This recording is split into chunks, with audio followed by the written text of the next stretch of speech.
I am Clayton Peck. This is going to be my demonstrational speech for Columbus Tech. My CRN number is 23465. These are my audience members.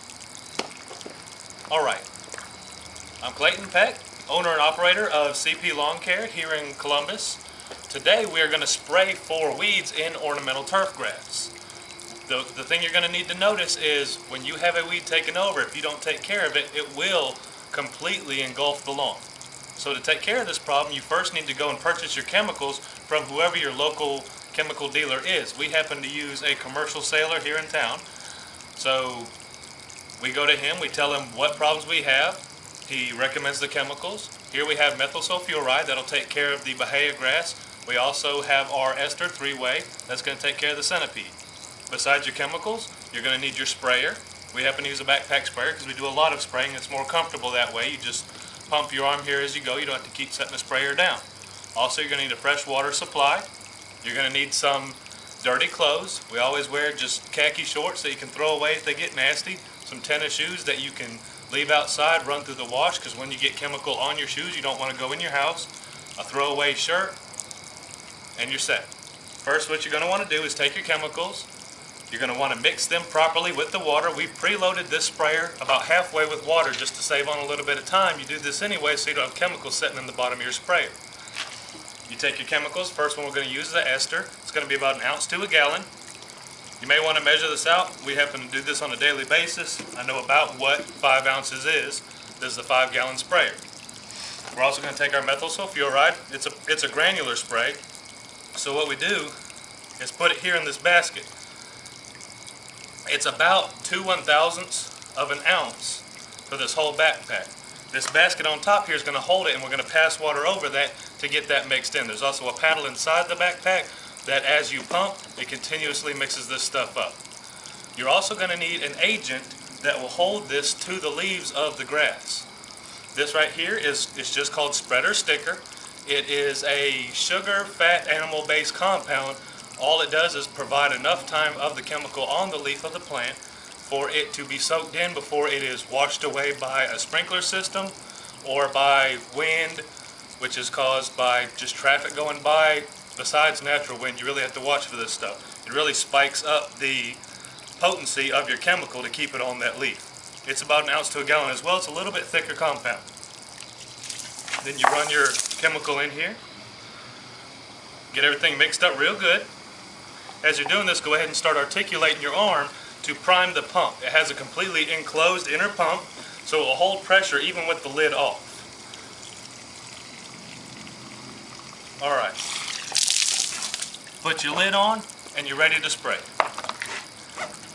Make sure you do lift with your legs and not your back.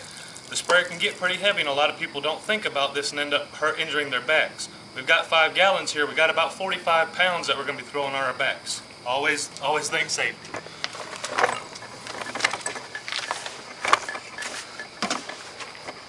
Alright.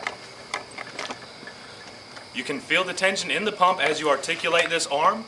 When you get a good stiff tension on it, you're going to want to pre-blow out your line. There's air in the lines. You'll blow this onto a concrete surface that you can rinse off just to ensure that when you start spraying, it's a good even spray and you're not going to have these air jets messing up the flow. We're going to go over to the grass here. You spot a little area where a weed's starting. What you're going to do, with the wand way up in the air so you're not directing on the ground, you're going to go for misting the air. You start on one side of it and you fan back and forth as you walk so you get a good even spray. You always want to do this backwards because you want to avoid the poison on your feet. If you grind it in on your shoes, you're going to see your footprints as you go. These chemicals will tint the lawn brown. It will not kill the zoysia, but it will turn it brown for several weeks. So you want to avoid having that pattern. It makes your product that you're trying to sell the customer look cheesy.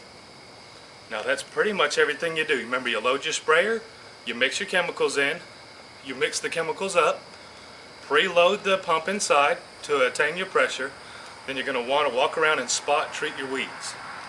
Are there any questions? I have a question. Is there any particular temperature you're looking for when you're spraying these type of chemicals? Actually, yes. Every chemical is a little bit different. The package will tell you that. This chemical happens to be 50 to 75 degrees Fahrenheit. If it's too hot for this chemical, it will actually make the chemical so potent that it could burn the lawn. That means it will actually kill the ornamental turf grass that you're trying to save. If it's too cold, the chemical won't do anything at all. You're just spraying out your money and they're going to have the weeds regardless. Any other questions? You told us where to get the chemicals. What about the spreader sticker?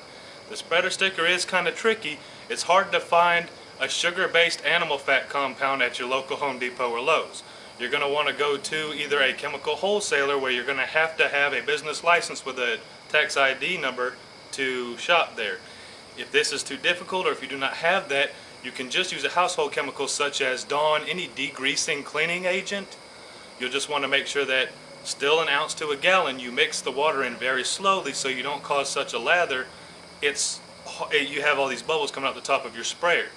What I usually do in that case is I'll preload it in a bottle.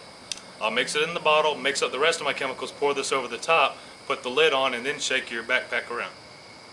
Again, thank you for listening.